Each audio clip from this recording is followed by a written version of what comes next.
Hello, and welcome to Japanese Craft Beer Reviews. Today's beer is from one of the finest, in my estimation, craft beer breweries in the country of Japan, and that is Kyoto Brewing Company. And I think I probably reviewed more of their beers than from any other brewery. They keep putting out all kinds of interesting things, exploring, pushing the boundaries, and they do have a series of flagship beers, but the interesting ones for me are the ones that come in their different series of beers. Kyoto Brewing was founded in 2015 by three foreign residents of the city, an American man and a Canadian man and a Welshman. And they had been friends earlier when they first came to Japan. They were working together and became good friends. And the one that I knew earliest was the head brewer, who at that time was a home brewer, and he used to come to beer sampling sessions that we would have, bringing his home brew, and we would sample it and talk to him about it, and he improved measurably. From time to time, he would bring just amazing beers. He later studied brewing in the U.S., and he did an internship at Lost Abbey in California, and then came back to Japan. He worked at one of the better breweries in Japan, Shiga Kogen, in Nagano Prefecture. And they opened their brewery in 2015, and right away they were named the best new brewery in Japan by witbier. For that year, and then in 2019 they were rated the best brewery in Japan of all breweries, some 400 or so breweries at that time. They have a tap room in Kyoto, and it is open on weekends, I think Thursday, Friday, Saturday, and Sunday now. Still a little bit limited by coronavirus, so they have, I think, only drinking or takeaway, but eventually, or maybe now they haven't moved back to it. I haven't been there for a while, but maybe move to drinking outside and eventually back inside as well. They have three main flagship beers. If you go on their website, you can see what they are, and a number of series, which are very interesting. They have a Kimagure series, which comes out every season, spring, summer, fall, and winter, and generally an IPA or a session IPA, something like that. And more recently, they've made their Kodama series, which is a series of barrel-aged beers. Later, I'll review several of those as well.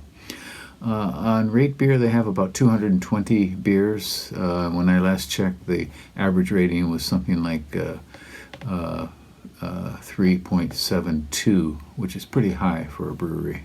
That's out of 5, 3.72. So we're going to take a look at a nice beer from Kyoto Brewing. Please stay tuned. And here we have another beer from Kyoto Brewing Company, and this one is a fairly new one.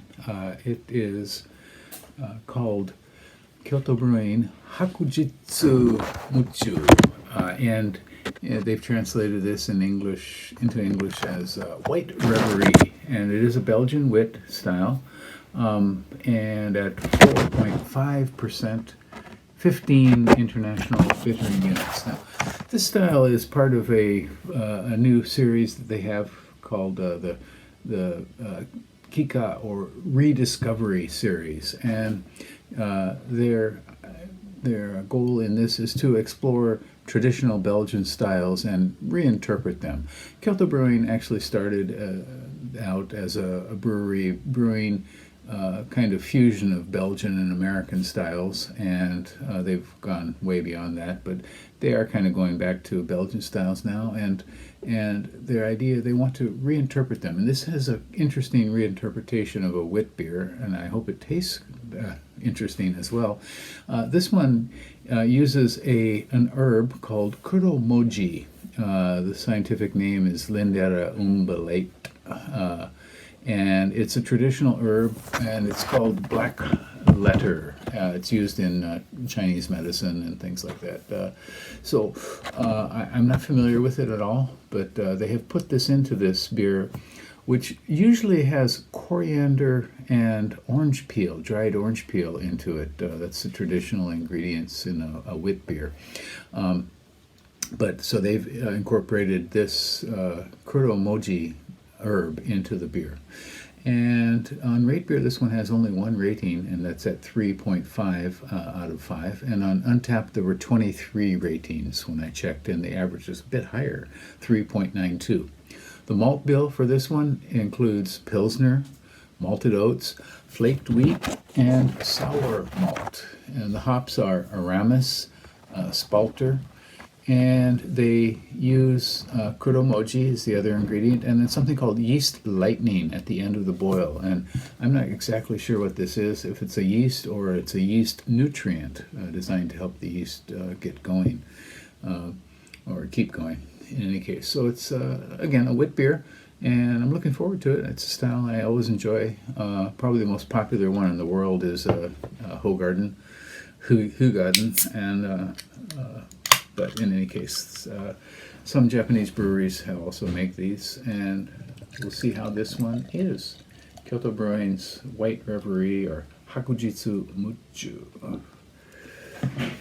Okay, so it is a very pale pastel color with a fluffy, almost creamy finger of foam. You can see quite a bit of carbonation rising. And the aroma, oh my, okay, definitely has something herbal. Smells like kind of like a wit, a bit sweaty, a bit medicinal. But it does have kind of the orange peel sort of note to it, very interesting, although it does not contain orange peel according to the ingredients.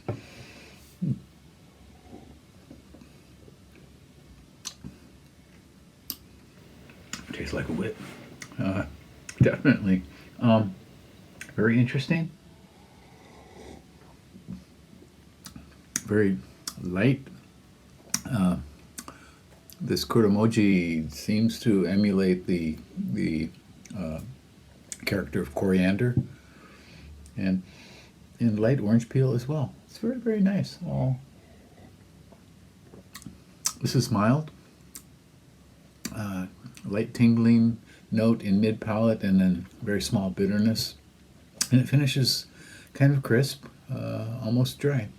Some wit beers can be too sweet. This one is not. I like this. Very nice. So you might want to try this if you happen to see it somewhere around in Japan. You can order it, I think, on their website, and they will deliver. Their website's very easy to use, so give it a go if you like. Again, it's called Kyoto Brewing Hakujitsu Muchu, a Belgian wit at 4%, 15 international bittering units. I recommend it. In fact, I recommend almost anything you can find from Kyoto Brewing. Stay well, take care, we'll see you. Bye-bye.